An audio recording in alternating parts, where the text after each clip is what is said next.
When did you finally understand that not everyone who hurts you is a villain? When I was 16, I thought I knew everything about betrayal. My dad walked out when I was 12, and that experience left me with one clear lesson. People who hurt you are villains, plain and simple. Noah moved next door last summer with his dad Winston. They arrived with little fanfare, a moving truck, some boxes, and a beat-up station wagon that looked like it had survived several decades of hard use. Noah was quiet but friendly, with a kind smile that made it impossible not to like him. We started hanging out almost immediately. My mom Heidi was suspicious at first. After dad left, she developed this protective shield around us both. But even she warmed up to Noah after he helped fix our leaking garden hose and mowed our lawn when our mower broke down. By September, Noah and I had become inseparable. We walked to school together, studied together, and spent weekends watching terrible movies just to make fun of them. He knew about my dad, and I knew his mom had died when he was 14. We understood each other's empty spaces. Caroline, my friend since elementary school, started acting weird about my friendship with Noah. She'd make comments about how I was ditching her, even though I still made time for our weekly hangouts. When I invited her to join us sometimes, she'd refuse with some flimsy excuse. In October, Noah started missing school. First just a day here and there, then 3 days in a row. When I texted him, his replies were short. When I went to his house, Winston would say Noah wasn't feeling well. I left homework on their porch and wrote encouraging notes, but something felt off. When Noah finally returned to school, he was different. He avoided eye contact, disappeared during lunch, and stopped walking home with me. When I cornered him after class, he mumbled something about being busy and walked away. Caroline caught me crying in the bathroom later that day. She sat next to me, handed me tissue, and said she had something to tell me. According to her, Noah had been telling people that I was damaged goods because of my dad leaving, that he felt sorry for me and was just hanging out with me out of pity. She'd heard it from Simon, who heard it from Alyssa,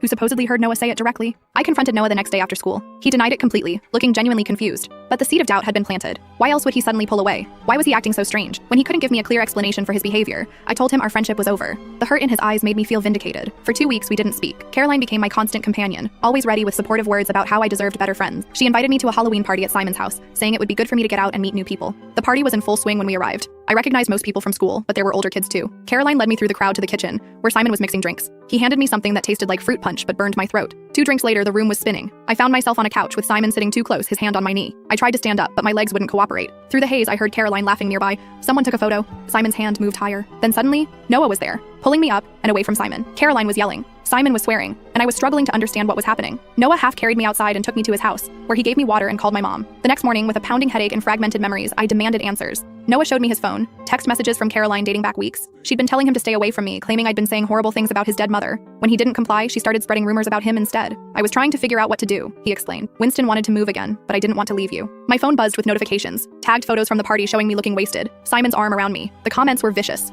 Noah showed me more texts from Caroline threatening to share worse photos if he didn't stay away from me completely. That afternoon, my mom drove me to Caroline's house. We sat in her living room while I showed her parents everything. The texts, the photos, the threats. Caroline denied it at first, then broke down when confronted with the evidence. Her parents were horrified. I just wanted my friend back, Caroline said through tears. You replaced me so easily. It took months to repair the damage. One evening in spring, sitting on Noah's porch steps, I finally asked the question that had been haunting me. Why didn't you just tell me what Caroline was doing? Noah was quiet for a long moment, because she wasn't lying about everything. You were my first real friend after mom died. I was terrified of losing you.